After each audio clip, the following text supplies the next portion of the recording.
سلیمان کے کفن دفن سے فارغ ہوئے تو پیچھے مڑ کے جو آپ نے دیکھا شاہی سواریوں کی لینیں لگی ہوئی ہیں. پوچھا یہ کیا ہے؟ فرمایا جب کوئی خلیفہ منتخب ہوتا ہے تو نیا دستور یہ ہے، جب آپ سلیمان کے کفن دفن سے فارغ ہو کے پیچھے پلٹے تو شاہی سواریوں کی بہتات تھی، کثیر تعداد میں کھڑی ہوئی تھی. عمر بن عبدالعزیز رحمہ اللہ نے پوچھا یہ کیا ہے؟ تو انہوں نے کہا دستور یہ ہے جب نیا خلیفہ منتخب ہوتا ہے اس کے لیے ان سواریوں کا انتظام کیا جاتا ہے جس پہ پہلے کسی نے سواری نہیں کی. آرڈر جاری کیا، فرمایا ان سب سواریوں کو بیت المال میں جمع کر دیا جائے. اپنے خچر پہ سوار ہو کے جس جگہ پہ وقت کا خلیفہ بیٹھتا تھا اس طرف روانہ ہوئے. جب وہاں دیکھا گیا تو اعلیٰ سے اعلیٰ شامیانوں کو خلیفہ وقت کے لیے نصب کیا گیا. پوچھا یہ کیا ہے؟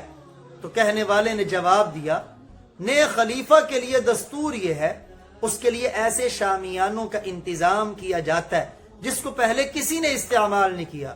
فرمایا ان کو بھی بیت المال میں جمع کر دو. اور جو قالین بچھائے گئے تھے اعلیٰ سے اعلیٰ قالین، فرمایا یہ کیا ہے؟ تو کہا یہ بھی وہ قالین ہے جس کو کسی کے قدموں نے نہیں روندا، نئے خلیفہ کے لیے بچھائے جاتے. تو کہا ان کو بھی بیت المال میں جمع کروا دو. ایک چٹائی پہ بیٹھے اور 600 آدمیوں کا دستہ جو خلیفہ وقت کا پہرے دار ہوتا تھا، حفاظت کرتا تھا، ان کو پہلے ہی دن حکم نامہ جاری کر کے فارغ کر دیا کہ میں مسلمانوں کے بیت المال پر اپنی ذات کو بوجھ نہیں بنا سکتا. یہ باتیں کہنے کو تو ہر حکمران کہتا ہے. ہمارے حکمران صاحب نے بھی یہ بات کی، وزیر اعظم صاحب نے، کہ وزیر اعظم ہاؤس کو یہ بنا دوں گا، گاڑیاں ختم کر کے سائیکل پہ آ جاؤں گا، فلاں کروں گا فلاں کروں گا. لیکن یہ کام کہنے آسان ہے، کرنے بڑے مشکل ہے.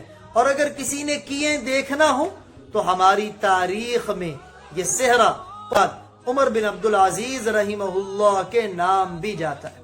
اس دور میں ایک یہ بھی دستور بنایا گیا تھا کہ جب خلیفہ کا انتقال ہوتا تو اس کے استعمال میں جتنی چیزیں ہوتی، لباس، خوشبو وغیرہ، تو جو چیزیں خلیفہ وقت استعمال کر چکا ہوتا تو وہ تو اس کے بیٹوں کے لیے منتقل ہوتی تھی. اور جو ابھی لباس نیا کا نیا پڑا ہے، جو خوشبوئیں، جو دیگر چیزیں جنہیں ابھی تک استعمال نہیں کیا گیا، وہ نئے منتخب ہونے والے خلیفہ کو دی جاتی تھی.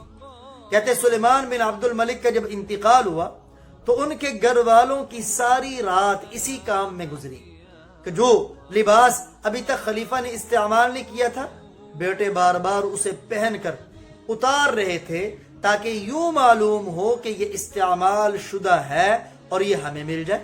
خوشبوؤں کو ایک شیشی سے دوسری شیشی میں الٹا پلٹا جا رہا تھا تاکہ معلوم ہو کہ یہ استعمال شدہ ہے اور یہ ہمیں مل جائے.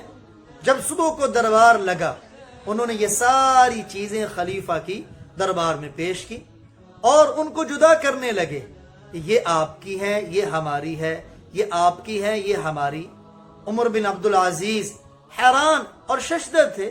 سنتے کہ جب بات ختم ہوئی فرمایا کیا مطلب کہ یہ میری، یہ تمہاری، یہ میری، یہ تمہاری؟ انہوں نے کہا جی یہ استعمال والی ہیں یہ تو ہمیں ملیں گی اور یہ استعمال والی نہیں یہ آپ کو ملیں گی. فرمایا نہ میری ہیں نہ تمہاری ہیں، خلیفہ وقت کو رعایا کے مال سے ملی ہیں، یہ رعایا کا مال ہے، سب کو بیت المال میں جمع فرما دیا.